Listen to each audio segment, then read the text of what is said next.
Fly home. Don't say a word to your mother or brother. The text arrived at 6:47 a.m.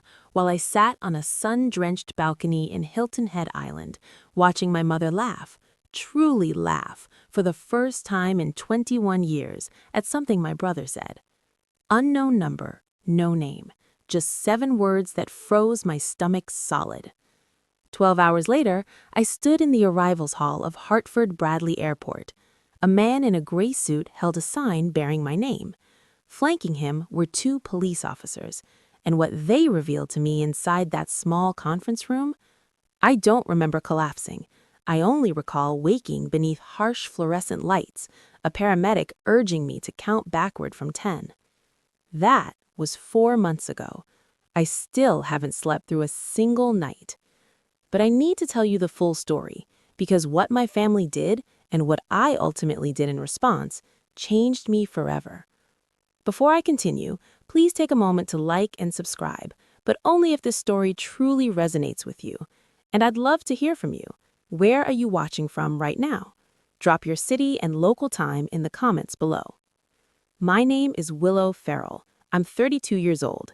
This is the story of how my own mother and brother tried to destroy me, and how the truth ultimately saved my life. Now, let me take you back to a rain-soaked November night in Glastonbury, Connecticut, the night I ceased to be anyone's daughter. I was 11. It was Tuesday, November 14th. I remember the date clearly because I'd brought home a permission slip for a field trip to the Wadsworth Atheneum, the art museum in Hartford. All I needed was a parent's signature and $3. That's all. A signature and $3. My mother, Margaret Farrell, sat at the kitchen table as I walked in, phone pressed to her ear, her voice calm and flat, the way someone reads off a shopping list. "It's done," she said. "She's leaving tonight." I didn't know who she was speaking to. I still don't. She ended the call and looked at me the way you'd regard a smudge on the counter, something to be erased. "Pack your things," she told me. I thought she meant for the field trip. I actually smiled. "You're leaving tonight." My brother Dean stood at the top of the stairs, 14 years old. He watched everything, said nothing, didn't move, just leaned against the railing as though it were a performance that held no interest for him. My mother opened the front door. Rain pounded the porch. She handed me a black garbage bag, the heavy kind meant for yard debris, and spoke 4 words that still echo in my mind every single day. "Go. Don't come back." No suitcase, no coat, no explanation. No $3. I walked 3 miles through that downpour. My sneakers were soaked by the second block. The garbage bag tore open at the corner of Hebron Avenue. My library book tumbled into a puddle. I reached my grandfather's house on Hubbard Street at 9:20. When he opened the door, he asked nothing. He didn't phone Margaret.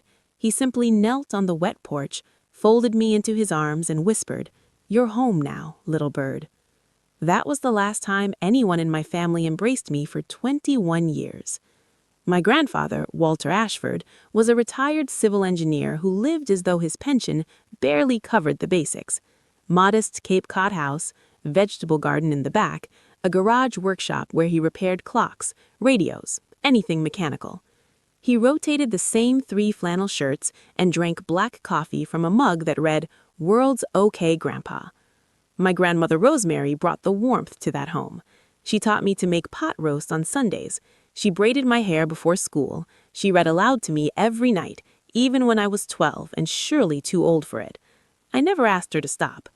For 7 years, that little house on Hubbard Street was the only place I felt truly alive. Margaret never called, not once. Dean never wrote. No birthday cards, no Christmas visits, nothing. It was as though I'd been wiped from their existence with the same casual motion my mother used to clean the kitchen counter. Grandpa never pressed the issue, but once, when I was 13 and crying in the garage after a classmate asked why my mom skipped parent conferences, he set down his wrench and said words I only understood decades later. "Someday you'll understand why I'm saving the best for you. Not now, but someday." I noticed small things. A man in a gray suit who visited Grandpa every few months. They'd close the study door. I'd catch muffled voices, never whole sentences. When I asked who he was, Grandpa replied, "An old friend helping with paperwork." I didn't press. I was simply thankful to have a home. My grandmother Rosemary passed when I was 16, a swift, merciful stroke. The house on Hubbard Street grew a little quieter, a little chillier, but Grandpa carried on. For me, I believe. He drove me to college campus tours, he proofread my application essays. He kept a locked oak box on the top shelf of his closet, never opening it in my presence. Once I asked what was inside. He smiled and answered, "Your future." Grandpa died peacefully in his sleep 3 weeks before I began college. I found him that Saturday morning, still in his flannel, one hand resting on a book about covered bridges. He looked serene. He looked finished. The funeral was intimate. 6 neighbors, the Methodist pastor from Main Street, the woman who owned the hardware store where he bought his nails. Then Margaret arrived. I hadn't seen my mother in 7 years. She wore black head to toe, a silver cross at her throat. She glided through the church like a grieving widow from a film, brushing pews, daubing her eyes, murmuring thank you to strangers offering sympathy. She never once glanced my way. But Dean did. He approached the front pew where I sat, leaned close and whispered so only I could hear. "Grandpa left everything to Mom. There's nothing for you." Then he flashed a brief smile, one that disappeared before anyone else noticed. After the service, a man approached me in the parking lot. Gray suit. I knew him instantly, the same man who used to visit Grandpa's study. "Miss Farrell," he said, "I'm Thomas Mercer, your grandfather's attorney for 30 years. He extended a cream-colored envelope sealed with wax, old-fashioned and careful. "Your grandfather asked me to give you this when the time is right." He paused. "That time isn't now, but keep my card." I accepted both. I slipped them into my wallet and didn't touch them again. I rode the bus back to my dorm alone that night. No family remaining, no safety net. 18 years old, clutching a sealed envelope I was too frightened to open, and a business card from a gray-suited man who'd said, "The time isn't now." I had no idea those 2 items would save my life 14 years later. I funded college like many do. Scholarships, part-time jobs, ramen noodles 5 nights a week. I studied computer science at UConn, graduated with honors, and moved to San Francisco with $600 and a single carry-on. Back then, I didn't call it ambition, I called it survival. By 24, I was pulling 80-hour weeks at a Soma startup, coding for an app I didn't care about, eating lunch at my desk, and sleeping in a studio apartment barely larger than a parking space. And my family knew where I was. Nobody asked. But something was building inside me. Not resentment, purpose. I kept thinking about the kids I'd met in college who'd aged out of foster care with nothing. No family, no guidance, no one to call when the landlord hiked the rent, the car broke down, or the loneliness settled so heavy it felt like concrete on their chest. I knew that weight. I'd carried it. At 27, I launched Hearthine, a simple platform. Match young adults aging out of the system with volunteer mentors who would actually show up. Not charity, presence. Someone to answer the phone at 2 a.m., someone who stayed. By 30, a venture fund believed in it enough to invest. The company was valued at $47 million. On paper, I was wealthy. In reality, I was still the girl walking 3 miles in soaked sneakers, clutching a torn garbage bag.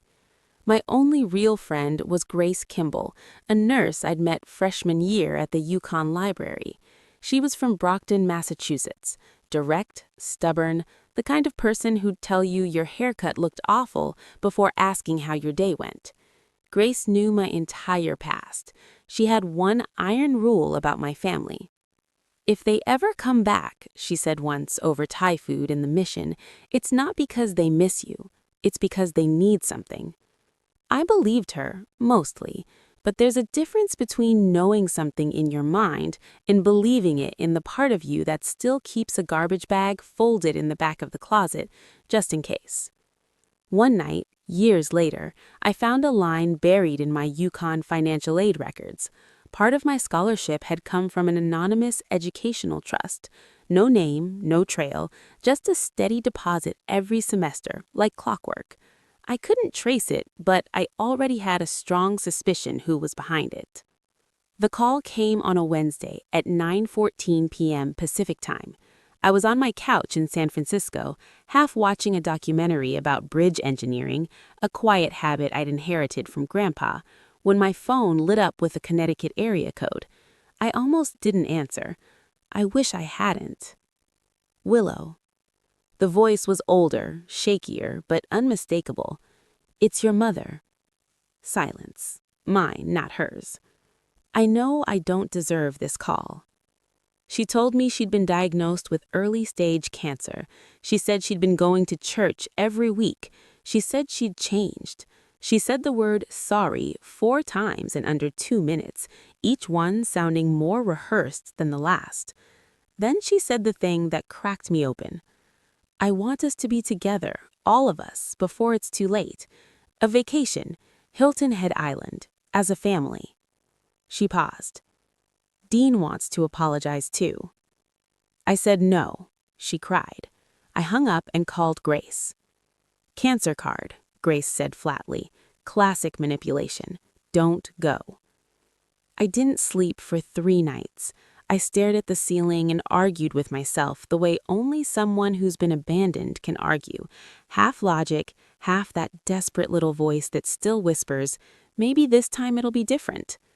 On the 3rd night, I picked up the framed photo on my nightstand, me and Grandpa on his porch the summer I was 15.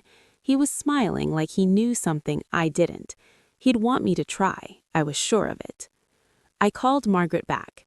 "I'll come. 3 days, not 5. I'm booking my own flights and my own room." She agreed to everything instantly. No pushback, no negotiation. That should have been my first warning.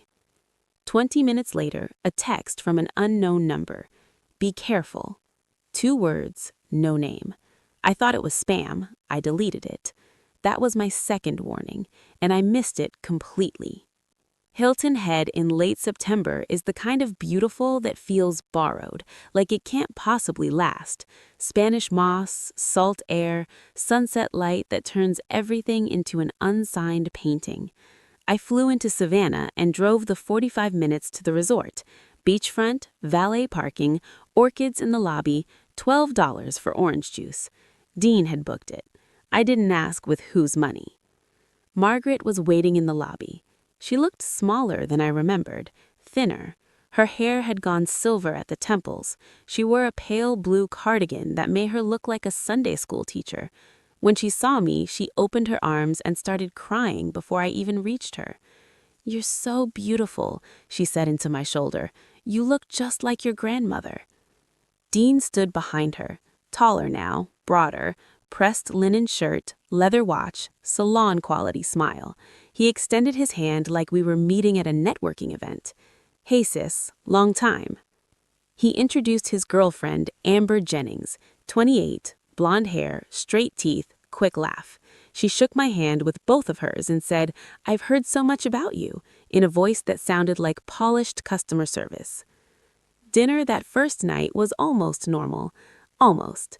Margaret talked about her church group. Dean talked about his real estate career. Amber laughed at all of Dean's jokes.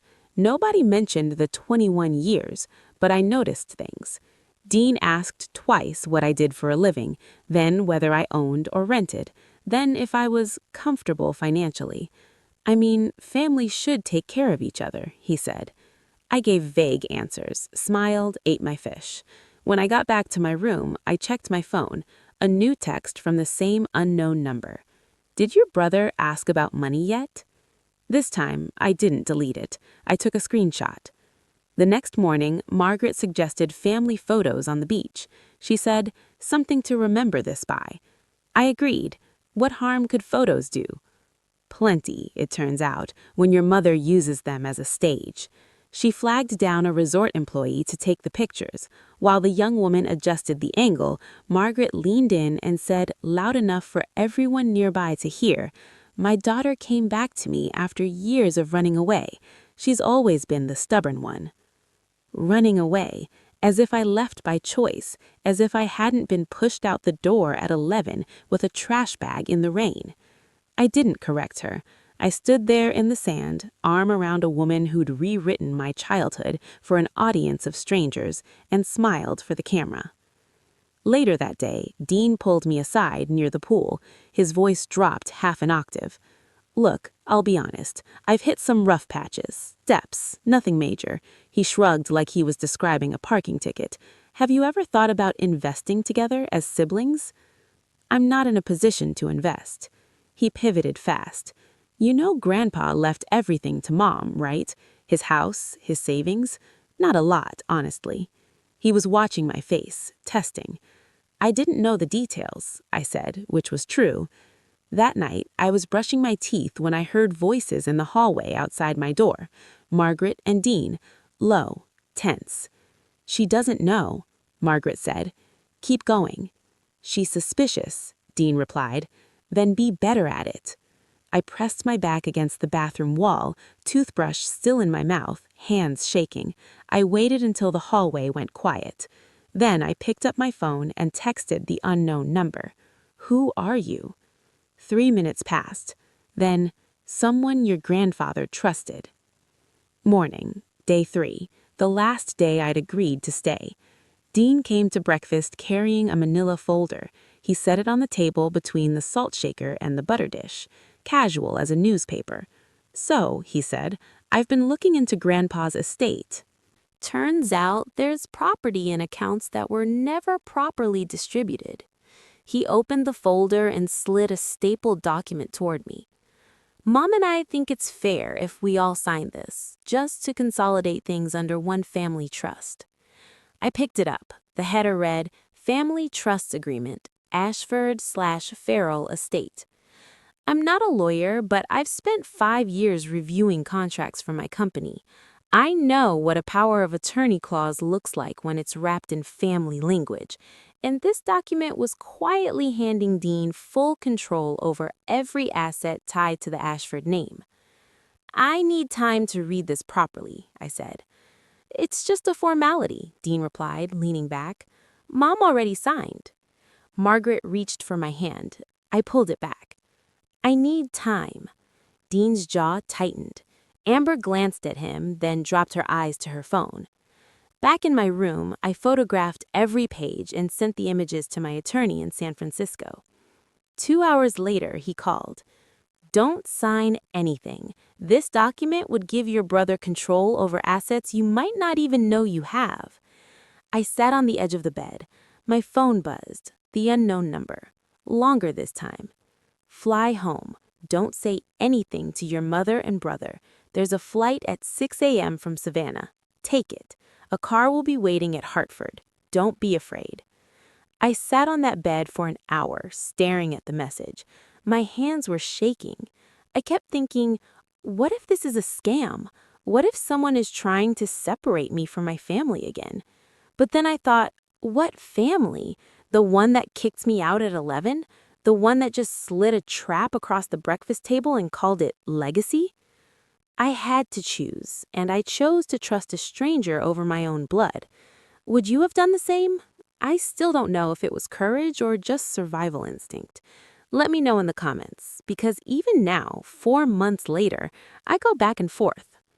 I set my alarm for 4:30 a.m. and didn't sleep at all. 4:30 a.m., still dark. The resort hallway smelled like chlorine and hibiscus. I grabbed my carry-on. I never unpack fully in places I might need to leave, and took the service stairs to the ground floor. No checkout, no note. I ordered an Uber from the parking lot and watched the resort shrink in the rearview mirror as we pulled onto Highway 278. The driver was a retired schoolteacher named Donna. She asked if I was heading home. I said yes. That was the truest thing I'd said in 3 days. At Savannah/Hilton Head International, I checked in for the 6 a.m. flight to Hartford. The gate was half empty, a businessman, a mother with a sleeping toddler, me in a plastic chair with coffee I couldn't drink, rehearsing goodbye speeches I'd never give. I texted Grace from the boarding line. "Something is very wrong. I'm leaving. I'll call you when I land." Grace, bless her, Thank God. The plane lifted off at 6:05. I watched the coastline tilt and fall away, the island, the resort, the family I'd let myself believe in for 72 stupid, hopeful hours. My phone buzzed at 7:30. Dean, where are you? Mom is worried sick. Then Margaret, please don't do this to me again. Then Dean, 1 minute later, we need to talk about the trust. It's important. 3 messages in 10 minutes. Concern, guilt, then pressure. A perfect escalation. I'd watched Margaret do this my whole childhood.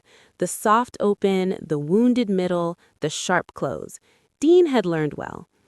I turned off my phone and leaned my forehead against the window, and that's when I felt it in my jacket pocket. A business card, soft with age, edges worn to felt. Thomas Mercer, attorney at law. I'd carried it in my wallet for 14 years, transferred it from jacket to jacket, never knowing why I couldn't throw it away. Now I knew. Hartford Bradley Airport, Gate B4. I walked through the jetway with my carry-on over one shoulder and the feeling that I was about to step into someone else's story. I was right. A man stood in the arrivals area holding a small sign, W. Frell. Gray suit, silver hair, 70-ish. Beside him, 2 Connecticut State Police officers in pressed uniforms, hands at their sides. Not aggressive, but present. The man lowered the sign when he saw me. Miss Frell, my name is Thomas Mercer. I was your grandfather Walter Ashford's attorney for 30 years. He offered his hand. Steady grip, kind eyes. We need to talk privately. They led me to a small conference room near the airline offices. Beige walls, round table, 4 chairs. Thomas sat across from me and placed 3 items on the table with the precision of a man who'd rehearsed this moment. A bound document, a sealed envelope, cream-colored, wax seal, handwriting I recognized as my grandmother's Rosemary's, and a thick folder, tabbed and labeled. Your grandfather drafted this will in 2012. It names you, Willow Frell, as the sole beneficiary of his entire estate. I stared at him. That includes the house on Hubbard Street, savings accounts, investment holdings accumulated over 40 years. He paused. The estimated value is $2.8 million. The room tilted. I gripped the table.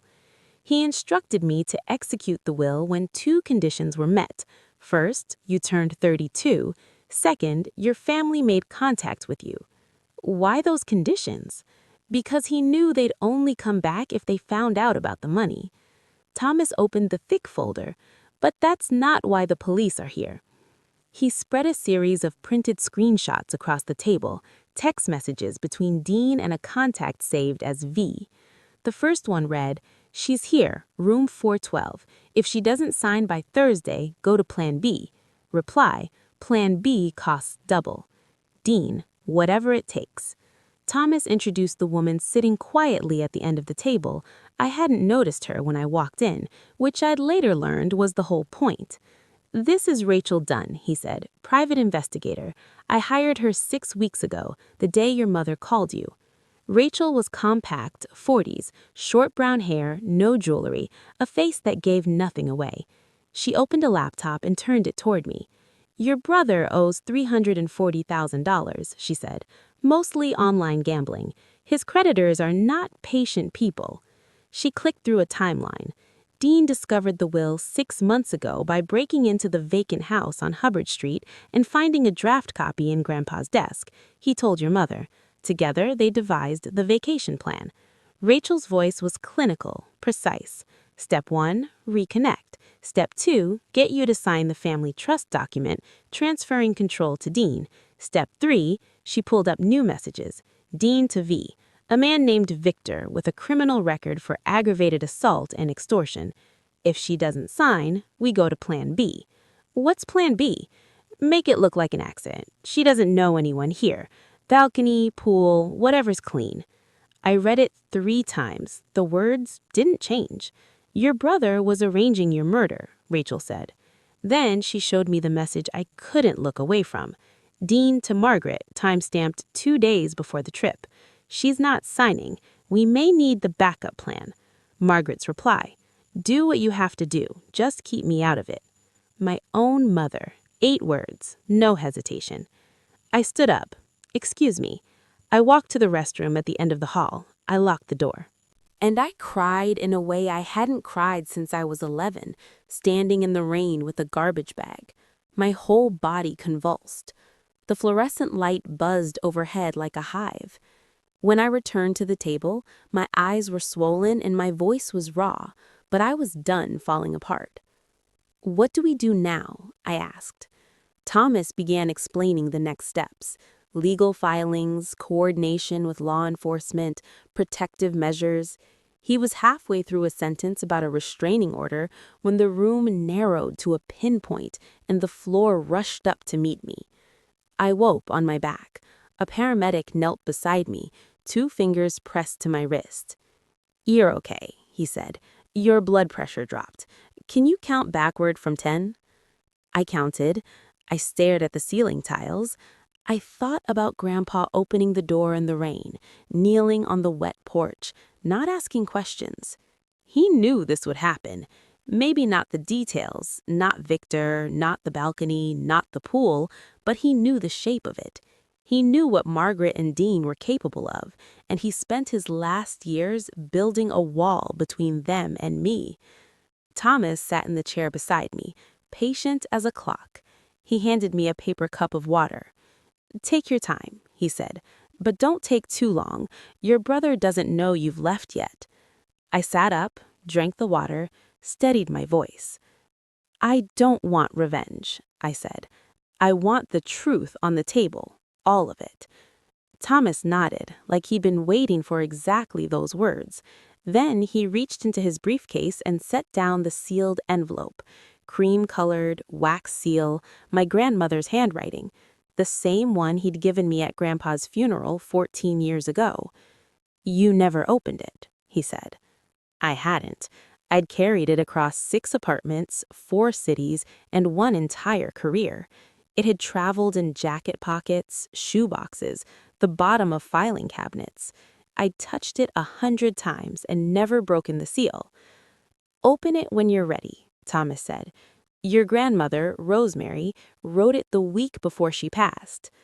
I slipped the envelope into my bag. Not yet, but soon. First, I had a brother to stop. Thomas arranged a room at a quiet hotel in Hartford, clean, anonymous, far from anything tied to the name Frell. Grace flew in from Boston that same night. She walked through the door, dropped her bag, and wrapped her arms around me without a word. Then she said what Grace always says: "I told you. I told you not to go." I know. I leaned into her shoulder. But if I didn't go, they would have found me eventually. She didn't argue. She knew I was right. While Grace ordered room service, I couldn't eat. The machinery of consequences was already grinding forward 2 states away. Connecticut State Police had coordinated with law enforcement in South Carolina. The plan was clean: arrest Victor first at Hilton Head, then take Dean the following morning back in Glastonbury. I sat on the hotel bed while Grace dozed in the armchair. Midnight. The city hummed outside the window. I pulled the envelope from my bag. The wax cracked like a whisper. Inside, 1 sheet of stationery, pale yellow, and a photograph. Rosemary's handwriting was careful, deliberate, the kind of penmanship they taught in schools that don't exist anymore. "My dearest Willow, if you're reading this, it means your grandfather is gone, and I'm gone, and someone is trying to take what's yours. I'm sorry I couldn't protect you while I was alive, but I want you to know you were never the problem. Your mother was broken long before you were born, and she broke you instead of fixing herself. You deserve the world, little bird. Build your own nest. Grandma R." The photograph: me at 5 years old, sitting on Rosemary's lap, both of us laughing at something outside the frame. On the back, in pencil, 4 words: "You are always enough." Grace woke to find me sitting cross-legged on the floor, holding the photo, tears running silent and clean. She didn't ask. She sat beside me, took my hand, and stayed there. At 1:47 a.m., my phone lit up. Thomas. Victor has been arrested. He's cooperating. Your brother will be arrested at 7 a.m. tomorrow morning. I set the phone down and looked at the photograph one more time. 5 years old. Laughing. Enough. 7 a.m. sharp. 2 unmarked cars pulled up to Margaret's house in Glastonbury. Dean was at the kitchen table eating cereal when they knocked. He answered in sweatpants. The officers read his rights while Margaret screamed from the porch in a bathrobe, clutching the railing like the house was sinking. I know these details because Rachel Dunn sent me a brief report that afternoon. Clean, factual, no editorializing. That was Rachel's way. Margaret's call came 40 minutes after the arrest. "What have you done?" She was hyperventilating. "They took your brother. He didn't do anything." "He hired someone to kill me, Mom." Silence, long enough to hear a clock ticking somewhere in her house. "That's ridiculous. Dean would never. You're making this up to get back at us." "The police have the messages, all of them, including yours." I let that settle. "What messages?" I read it from the screenshot on my phone, word for word. "Do what you have to do. Just keep me out of it." That was you. 10 seconds of nothing, then quieter. That was about the trust documents, not about hurting you. That's for the judge to decide. I hung up, set the phone face down on the nightstand, and didn't pick it up again for 6 hours. Over the next few days, the pieces sorted themselves. Dean was held without bail. The nature of the charge, plus Victor's cooperation, made him a flight risk. Amber Jennings vanished, checked out of the resort the morning of Dean's arrest, canceled her phone number, and left no forwarding address. Thomas called that evening. "We need to move on the inheritance claim. Your grandfather's property in Glastonbury has been sitting empty for 14 years. He left instructions about what to do with it." Margaret, meanwhile, had already hired an attorney. Within 24 hours, her lawyer filed a motion to invalidate the will, claiming Grandpa Walter lacked testamentary capacity when he signed it. The fight for the truth was just beginning. Margaret had always been better at narrative than truth. Within 48 hours of Dean's arrest, she transformed herself from complicit mother into grieving victim. She posted on her church group's Facebook page, the one with 900 members and a shared prayer list, "My daughter is trying to steal my grandfather's inheritance and put my innocent son in jail. Please pray for our family." It worked. My phone started ringing, numbers I hadn't seen in 20 years. Some callers were polite, cautious even, others were not. A woman from Margaret's Bible study left a voicemail calling me ungrateful. A man whose name I didn't recognize said I should be ashamed of what I was doing to my poor mother. I didn't respond to any of them. There was no point in fighting a story that had been running for 21 years. But then a call came from someone I didn't expect. "Willow, this is Patricia Boyd. I lived 3 houses down from your mother on Sunset Terrace." I remember her barely, a tall woman with garden gloves who waved from her driveway. "Your mother told everyone you ran away at 11 because you were a troubled kid," Mrs. Boyd said, her voice steady but thin. "But I believed her for 20 years." She paused. "But last week, I saw the police report." "What police report?" "The night you left. A neighbor, me actually, called the police because I saw a child walking alone in the rain carrying a garbage bag. An officer went to your mother's house. She told him you'd gone to stay with relatives voluntarily. They closed the case." A police report filed the night I was thrown out. Margaret had lied to the officer's face, and the case had simply disappeared. I didn't know about any of it. "I'm calling because I owe you an apology," Mrs. Boyd said. "I should have followed up. I should have looked harder. I didn't." Thomas later confirmed Grandpa Walter had kept a copy of that police report. It was in the file, along with the will. He'd known about it from the beginning. And then Thomas told me something that broke me open all over again. Your grandfather tried to get legal custody of you multiple times. Margaret threatened to accuse him of abuse if he didn't back off. He chose to protect you from the shadows instead. My grandfather had fought for me, and my mother had used a lie like a loaded gun to stop him. I didn't fight back on social media. I didn't post a rebuttal. I didn't call Margaret's church friends to plead my case. Instead, I did what Grandpa taught me. I built something. Thomas filed the petition to validate the will with the Hartford Probate Court. The hearing was set for 2 weeks out. Margaret's attorney had already submitted the diminished capacity argument, claiming Grandpa Walter was mentally unfit when he signed. It was a common tactic, Thomas said, and almost always a losing one when the signer had a clean psychiatric evaluation on file, which Grandpa Walter did, dated 2 weeks before the will was signed, conducted by Dr. Alan Fielding, a board-certified psychiatrist still practicing in New Haven. Full competency confirmed. But Thomas had more. He arrived at the hotel one afternoon carrying a wooden box, oak, brass latch. I recognized it instantly. The box from Grandpa's top shelf, the one he never opened in front of me. Your grandfather's house has been sealed since his death, Thomas said. This was in the master closet. He left instructions that I should give it to you when the legal process began. I opened it. Inside, 7 leather-bound notebooks, Grandpa Walter's handwriting, a diary spanning 7 years, from the year I moved in to the year he died.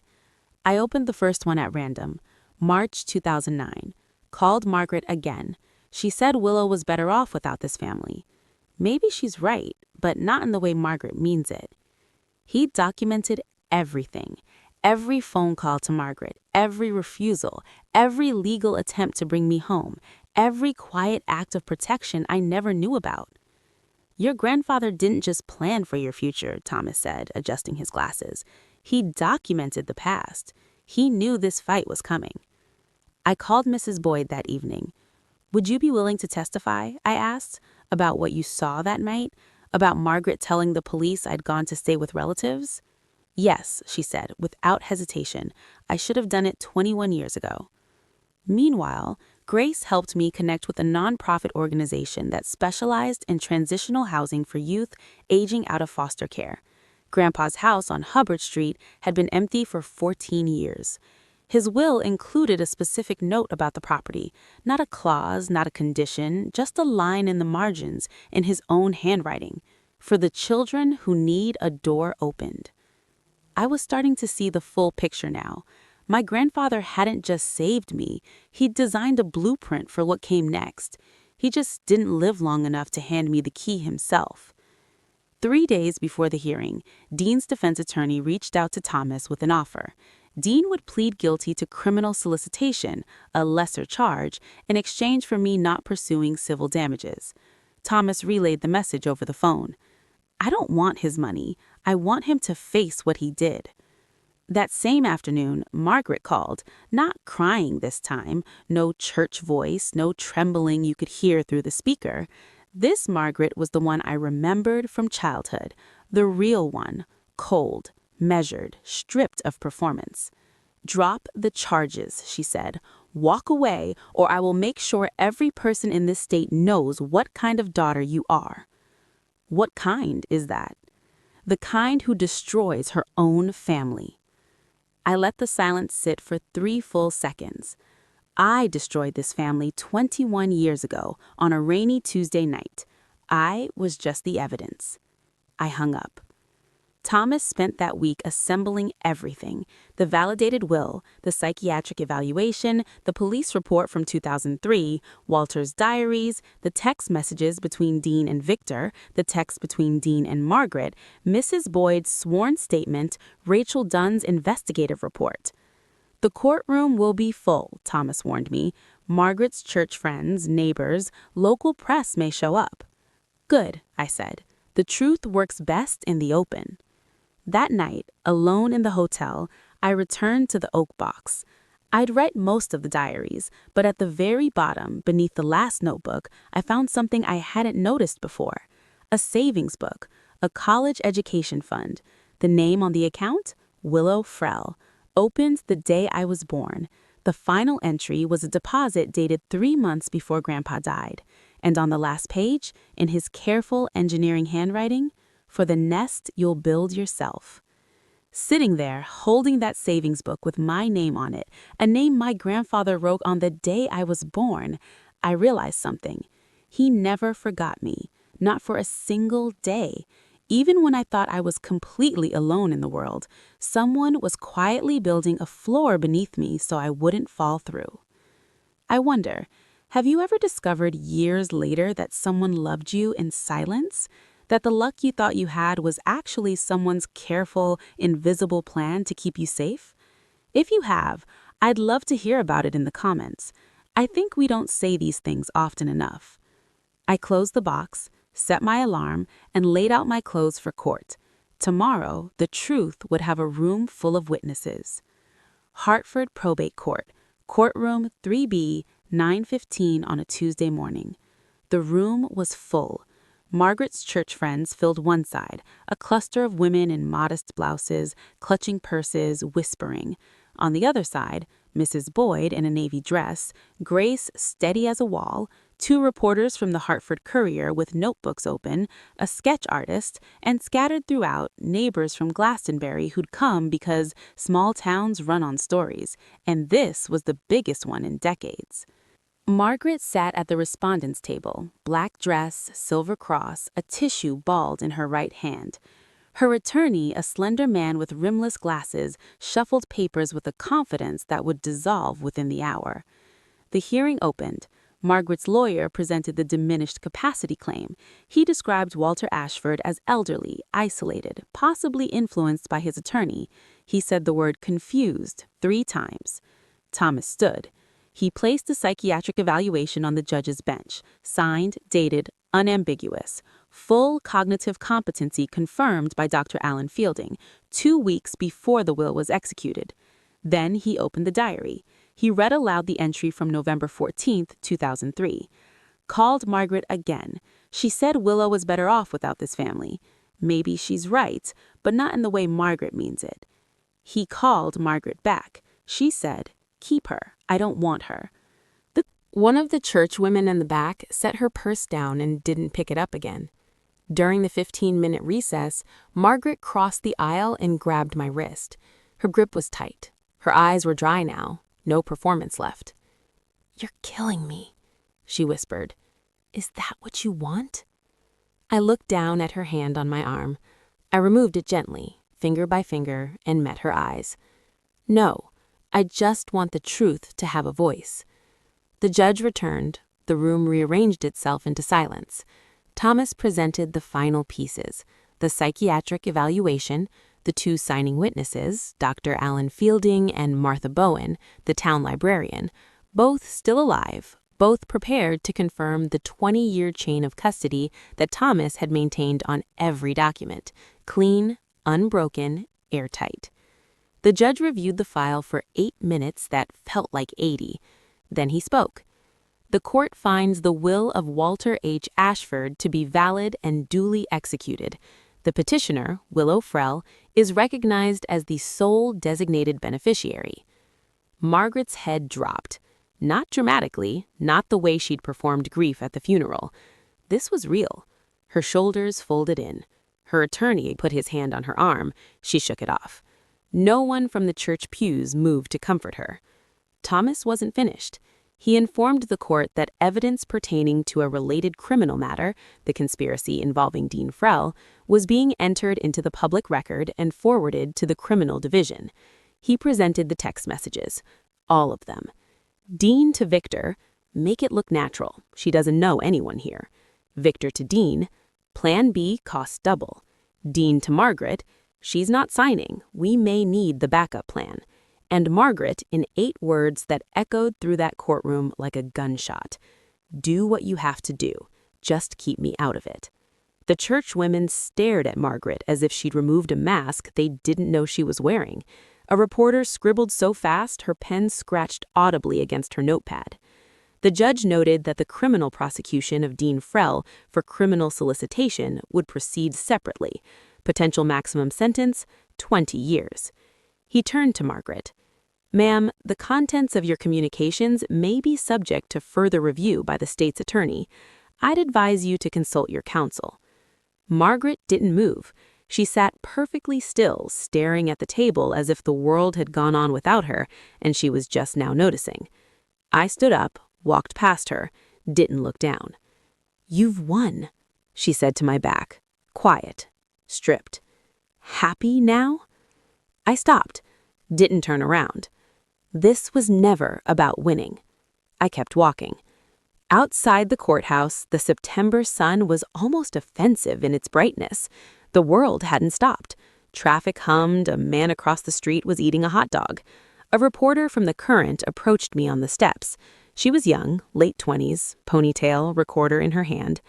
Miss Frell, do you have a comment? I'd been thinking about this moment since the night I opened Rosemary's letter, not rehearsing, deciding. What does a person say when the worst of her life becomes public record? She says, what matters next? My grandfather, Walter Ashford, spent his life building things. He built houses, he built futures, and even after he was gone, he built mine. The reporter waited. His home in Glastonbury has been empty for 14 years. I'm turning it into a transitional home for young people aging out of foster care. It's what he wanted. He wrote it down. What will it be called?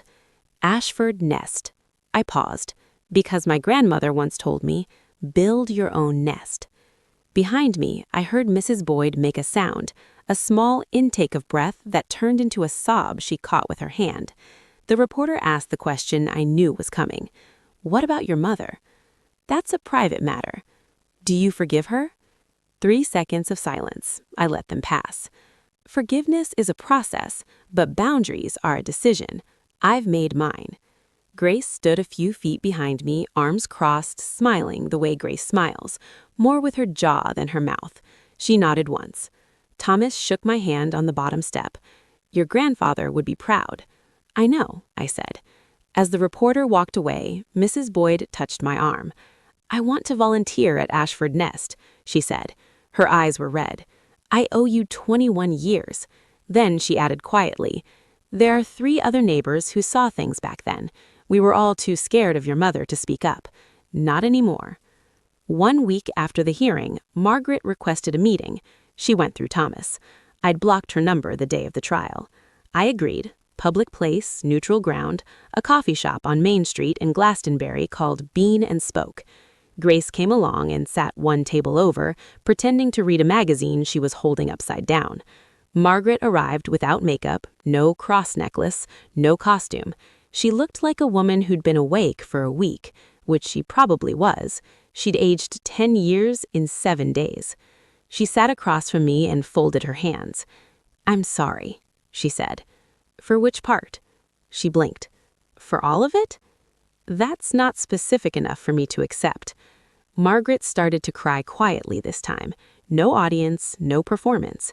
I watched her face and tried to tell the difference between real tears and muscle memory. I couldn't, and for the first time in my life, I realized it didn't matter. I'm not going to press charges against you separately, I said. That's not mercy. It's just not worth my energy. But here's what's going to happen. She looked up. You will not contact me. You will not visit Ashford Nest. You will not speak about me publicly. If you do, Thomas has everything he needs to pursue conspiracy charges. I kept my voice flat, steady, the way you'd read the terms of a lease. This isn't a negotiation. You're my mother, I said. You were. You chose not to be, and I've accepted that. I stood, placed $8 on the table, my coffee and hers, picked up my jacket. Willow. I walked to the door. I didn't look back. Outside, the October air hit my face like cold water. Grace caught up with me on the sidewalk. You okay? No, I said, but I will be. We walked to the car in silence. Behind us, through the window of Bean and Spoke, Margaret Frell sat alone at a table for 2, both coffees untouched, staring at nothing. The criminal trial came 3 months later. Dean's attorney advised him to take the plea. The evidence was a mountain, and Victor, the man Dean had hired, was cooperating fully in exchange for a reduced sentence. There was no angle left to play. Dean pled guilty to criminal solicitation. The judge sentenced him to 8 years, eligible for parole after 5. Victor received 12. I was in the courtroom when Dean stood for sentencing. He wore a county-issued jumpsuit and the kind of expression I'd seen on men in documentaries. Not remorse, just the slow dawning recognition that their story wasn't going to end the way they planned. Before the bailiff let him out, Dean turned toward me. I thought for one heartbeat that he might apologize, that he might say something human. He said, "I just needed the money." That was it. Not, "I'm sorry I tried to kill you," not, "I'm wrong," just, "I just needed the money." As if I were an obstacle between him and a bank teller. I said nothing. I sat. I listened to the judge close the record. I walked out into a hallway that smelled like floor wax and old coats. Margaret was not charged. The text message, "Do what you have to do, just keep me out of it," was damning in plain language, but legally ambiguous. Her attorney argued it referred to the trust documents. The state's attorney declined to prosecute. Insufficient evidence for conspiracy. But the court of public opinion had already ruled. Margaret's church group quietly removed her from the volunteer roster. Neighbors stopped returning her calls. The Glastonbury she'd curated for 2 decades, the one where she was the devoted mother and I was the troubled runaway, collapsed like a theater set after the lights come up. She sold the house on Sunset Terrace within a month and moved to a small apartment in Clearwater, Florida, alone. Rachel Dunn's final report answered one last question. Amber Jennings wasn't Dean's girlfriend of 2 years. They'd met on a dating app 3 months before the trip. Rachel traced Amber's phone records. She'd texted Dean a photo of my passport and my flight itinerary the first night at the resort. That's how Dean knew my room number. That's how Victor would have found me. Amber was never charged. She simply ceased to exist in the story, a supporting actress who left when the production shut down. 6 months after the trial, the house on Hubbard Street was reborn. It took a crew of 14 volunteers, a contractor who gave us a discount after reading the Courant article, and more coats of paint than I can count. We replaced the porch boards.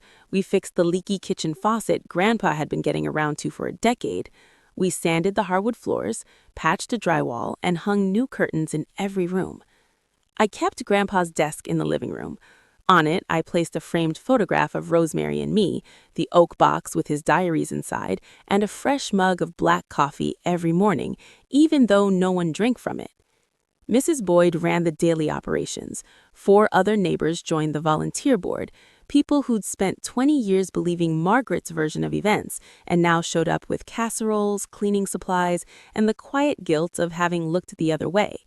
Grace signed on as the health advisor. She drove down from Boston every other weekend and reorganized the medicine cabinet 3 times. My company, Harthine, partnered as the tech arm, connecting each resident with a vetted mentor through our matching platform. We opened with 3 teenagers.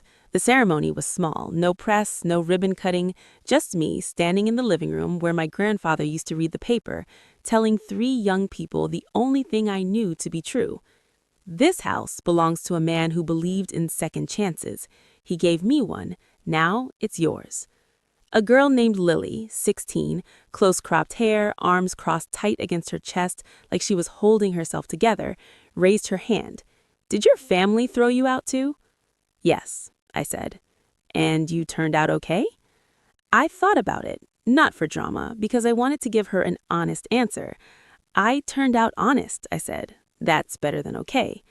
Lily uncrossed her arms just slightly, but I noticed. It happened on a Sunday.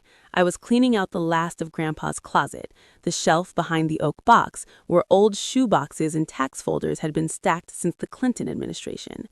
At the bottom of the pile, I found a manila envelope, thick, heavy, sealed with clear packing tape and labeled in Grandpa's handwriting, "For Willow when she's ready." Inside, 17 documents, each one a petition for legal guardianship of a minor child, me, filed with the Connecticut Superior Court. The first was dated June 2003, 7 months after I arrived at his door. The last was from 2012, 2 years before he died. 17 petitions, 17 denials, every single one contested by Margaret. Her objections were consistent. Walter Ashford is elderly. Walter Ashford is in declining health. Walter Ashford cannot provide a stable home environment. The same lies copy-pasted year after year, stamped and filed by a woman who hadn't set foot in her father's house since she threw her daughter out of her own. I sat on the closet floor with the petitions fanned out around me like a collapsed deck of cards. 17 times he'd walked into a courtroom for me. 17 times my mother slammed the door, and he never told me, not once. Thomas confirmed it that evening by phone. He didn't want you carrying that weight while you were building your life, and these were his words. Let her think she's free. She'll fight harder. But there was one more thing. Clipped to the 9th petition, the one from 2005, was a supporting affidavit signed by someone I hadn't thought about in 20 years. My father, Robert Frell, the man who left when I was 4 and never looked back. He had signed a document supporting Grandpa Walter's custody bid. 1 page, 1 signature, then silence again. No follow-up, no contact. I don't know what it means. I haven't decided if it changes anything, but for the first time since I was a little girl, I thought about my father as something other than absence. I found a letter beneath the petitions, the last one Grandpa ever wrote to me, undated, unsigned, as if he'd started it, put down the pen, and never picked it up again. I pressed the letter against my chest, closed my eyes, and let myself cry the last time in this story. 3 months after Ashford Nest opened, Mrs. Boyd called me on a Wednesday afternoon. Your mother is outside. She's just standing on the sidewalk across the street looking at the house. I walked out the front door. Margaret was on the opposite curb, wearing a beige coat and flat shoes. No makeup, no cross. She looked like a woman returning to a place that had moved on without her, which is exactly what she was. She saw me and didn't wave, just stood there like she was waiting for permission to exist. You gave it to him, the whole house. He gave it to the children who need it. I grew up in that house, and I was thrown out of yours. I stayed on my side of the street. She stayed on hers. We both have memories. The difference is what we do with them. Wind pushed a crumple of dry leaves between us. Somewhere inside, I could hear Grace helping a new resident find the bathroom. Can I come in? Just once? I stood still for 5 seconds. I thought about the rain, the garbage bag, the phone call, keep her, I don't want her, the 17 petitions, the text to Dean. I thought about all the rooms in my life that Margaret had either locked me out of or tried to break into. No, I said, this is their safe space, not yours. She nodded, not dramatically, not with tears, just a small, tired movement of her head, the kind you make when the doctor gives you the results you already expected. She turned and walked down Hubbard Street slowly, hands in her pockets. She didn't look back. I watched until she turned the corner and disappeared. Lily appeared behind me in the doorway. Who was that? I looked at the empty sidewalk where my mother had been. Someone who lost something she can't get back. I stepped inside and closed the door. 1 year later, the house on Hubbard Street is never quiet. There's always someone microwaving leftovers at odd hours, someone playing music too loud in the upstairs bedroom, someone sitting at the kitchen table with a textbook open and a look on their face that says, I might actually pull this off. It's not tidy, it's not cinematic. It's the kind of beautiful that comes with scuff marks on the baseboards and a chore wheel that nobody follows perfectly. 14 teens have passed through Ashford Nest. 6 have moved into their own apartments. 2 are in community college. 1 got a full scholarship to Central Connecticut State. The others are still here, still figuring it out, still learning that a safe place doesn't mean a perfect place. Hartstein crossed 3,000 mentor matches last quarter. I split my time between San Francisco and Glastonbury. 2 coasts, 2 lives, 1 purpose. I started therapy in the spring. I know, the woman who built a $47 million company from a dorm room couldn't figure out she needed a therapist, but I'd spent 20 years treating resilience like a replacement for healing. My therapist, a calm woman named Dr. Tran who drinks herbal tea and never lets me deflect, helped me understand that surviving isn't the same as being okay. Being strong doesn't mean being unbroken, she said during our third session. It means healing out loud. I'm working on that. Grace visits Glastonbury every other weekend. Now we cook in Grandpa's kitchen using Rosemary's recipes. Her pot roast, her cornbread, her peach cobbler that never turns out right but tastes like home anyway. I hung a new photo on the refrigerator. Not Margaret, not Dean. It's me, Grace, Mrs. Boyd, Thomas, Lily, and the Ashford Nest kids crowded together on the front porch, everyone mid-laugh. It's the kind of family photo nobody planned. It's my favorite thing I own. Thomas called on a Tuesday. I have something for you. Can you come by the office? He'd never asked me to come in person before. Everything since the trial had been phone calls and e-signatures. So I drove to his office in downtown Hartford, a second-floor walk-up above a sandwich shop, which felt exactly right for a man who'd spent 30 years keeping his promises without needing a corner office to do it. He was standing by the window when I walked in. On his desk, a single envelope, cream-colored, no wax seal this time, just my name in Grandpa's handwriting, slightly more unsteady than the last letter I'd read. Your grandfather left one final letter, Thomas said. He gave strict instructions, deliver it exactly 1 year after the will was confirmed in court. He paused. Today is that day. I sat down. I opened it. Dear little bird, if Thomas gave you this letter, it means you survived. I knew you would. I'm sorry I couldn't be there to see it. I'm sorry I couldn't fight louder, but I hope you know, every day you lived on your own, you proved that love isn't about blood, it's about choice. You chose to keep going. You chose to be kind when the world gave you every reason not to be. You chose to build instead of burn. I'm leaving you everything not because you need it, but because you'll use it right. Don't be angry at your mother forever. She's carrying a weight I couldn't lift for her. But don't let her carry it into your house either. Build your nest. Fill it with people who choose you back. I chose you every single day. Grandpa Walter. I folded the letter along its creases, placed it in my jacket pocket against my chest. Thank you, I said, for everything. Thomas took off his glasses, cleaned them with his tie, cleared his throat. It was the honor of my career, Willow. We shook hands. I held on a beat longer than usual. He let me. I walked down the stairs, past the sandwich shop, into the afternoon light, carrying a letter from a man who'd chosen me every single day, even the days I didn't know I needed choosing. That evening, Ashford Nest. Dinner was spaghetti. Overcooked, underseasoned. Made by a 17-year-old named Marcus who swore he followed the recipe. Nobody complained.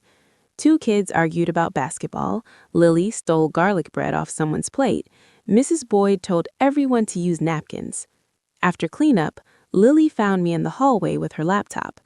Can you help me with my college essay? What's your topic? She shrugged, looked at the floor, then at me. The people who saved me. I sat on the bench beside her. Write about the person who saved yourself. That's a better essay. She didn't say anything for a second. Then she opened the laptop and started typing. Later, I sat on the front porch, Grandpa's porch, the same spot where he used to drink black coffee from his World's OK Grandpa mug and wave at Mrs. Boyd across the street. I looked down Hubbard Street, the same road I'd walked in the rain 11 years ago, trash bag over my shoulder, sneakers full of water. The same road Margaret had walked down 3 months ago, hands in her pockets, not looking back. The same road Grandpa had carried me in the night I arrived at his door. The road hadn't changed, but I had. I pulled out my phone, the photo of Rosemary and me 5 years old, laughing, always laughing. On the back, in pencil, you were always enough. I put the phone away, leaned back, breathed in the cold Glastonbury air. Above me, the stars did what they always do, showed up without being asked. That's my story. It's not pretty, it's not tied with a ribbon. My brother is in prison, my mother lives alone in Florida. I don't hate them either, but I don't open my door for them either. Here's what I learned, and I'm not saying this as advice. I'm saying this as someone who walked 3 miles in the rain at 11 years old and spent the next 2 decades trying to understand why. You don't owe loyalty to people who confuse control with love.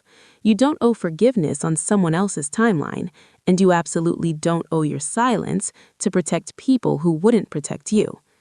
If you're in a family that makes you feel small, that makes you question whether you're worth the trouble of keeping, let me say this as clearly as I can.